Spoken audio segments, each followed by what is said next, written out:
Cassi, Occhiena, Menchini, Floris, Imò, Buggioni. Occhio a Floris e Imò, questo è il possibile duello.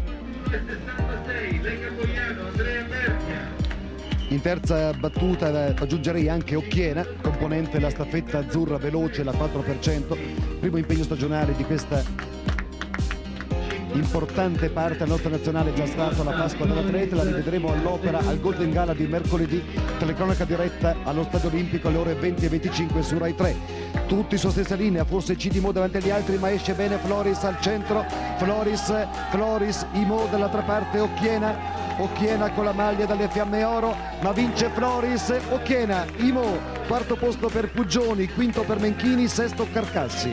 Tempo per Sandro Floris, fiamme azzurre, 21,02. 21,02, risente del vento contrario, quasi 1 metro, 0,75. Ricordiamo Floris, campione europeo indoor a Glasgow 4 anni fa.